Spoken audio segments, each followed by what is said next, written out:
Communication and counselling की इस series में आप सभी का फिर से एक बार स्वागत करता हूं। मैं शिशिर चंद्र राय। आज हम चर्चा करेंगे प्रिंसिपल ऑफ कम्युनिकेशंस की। संप्रेषण के सिद्धांत। पहला सिद्धांत हमारा है प्रिंसिपल ऑफ क्लैरिटी, स्पष्टता का सिद्धांत। इसमें आप देख पा रहे होंगे कि स्पष्टता से तात्पर्य है कि जो भी संदेश आप देना चाहते हैं अपने रिसीवर को, वो संदेश बिल्कुल स्पष्ट होना चाहिए, साधारण होना चाहिए, आसान होना चाहिए और ऐसे शब्दों का चयन करना चाहिए जो कि प्राप्तकर्ता आसानी से समझ सके। दूसरा हमारा प्रिंसिपल है प्रिंसिपल ऑफ इनफॉर्मेलिटी, मतलब कि अनौपचारिकता का सिद्धांत। अनौपचारिकता का सिद्धांत क्या कहता है कि informal communication supports formal communication, या फिर it supports and make formal communication more effective.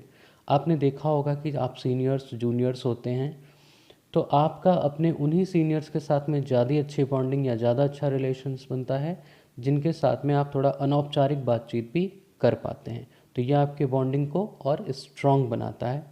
ठीक है, फिर हम बात करेंगे प्रिंसिपल ऑफ इंटेग्रिटी की, सत्यनिष्ठता का सिद्धांत। तो सत्यनिष्ठता क्या होती है कि आप जो भी संदेश दे रहे हैं या आप जो भी संप्रेषण कर रहे हैं उसमें ईमानदारी पूर्वक करना चाहिए, उसमें सच्चाई होनी चाहिए और आपके वर्ड्स और आपके एक्शंस में फ़र्क नहीं होना चाहिए। जो आप कह रहे हों वही करना चाहिए, कथनी और करनी अलग नहीं होनी चाहिए। फिर आता है principle of attention. Principle of attention क्या कहता है कि जो रिसीवर है, रिसीवर एंड पे जो कि आपका मैसेज प्राप्त कर रहा है, रिसीव कर रहा है, आपका मैसेज इस तरीके का होना चाहिए कि रिसीवर का पूरा पूरा ध्यान आप पर हो, यानी कि सेंडर पर हो।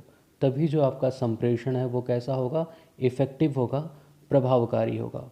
ठीक है, इसके बाद हम देखते हैं प्रिंसिपल ऑफ कंसिस्टेंसी, निरंतरता का सिद्धांत। ये कहता है कि किसी भी ऑर्गेनाइजेशन की पॉलिसीज़ उसके प्लान और प्रोग्राम के अकॉर्डिंग ही होनी चाहिए। यानी कि किसी भी ऑर्गेनाइजेशन की जो पॉलिसीज़ बनती हैं, जो वहाँ का प्लानिंग हो, जो वहाँ का कार्यक्रम चल रहा हो, प्रोग्राम हो, उसके अनुरूप होनी चाहिए। इससे क्या होता है कि ऑर्गेनाइजेशन के बीच में, अंतर्गत काम कर रहे लोगों के बीच में एक अच्छी इंगेजमेंट, एक अच्छा बॉन्डिंग बन पाता है। इसलिए संप्रेषण में निरंतरता अत्यंत आवश्यक भूमिका अदा करती है। फिर हम बात करते हैं कि प्रिंसिपल ऑफ एडिक्वेसी की। ये क्या होता है, इसका मतलब होता है कि पर्याप्तता का सिद्धांत।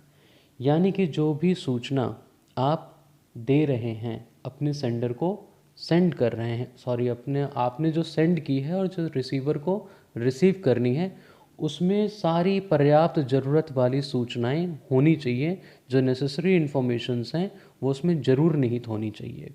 इसके बाद आता है प्रिंसिपल ऑफ टाइमली एक्शन।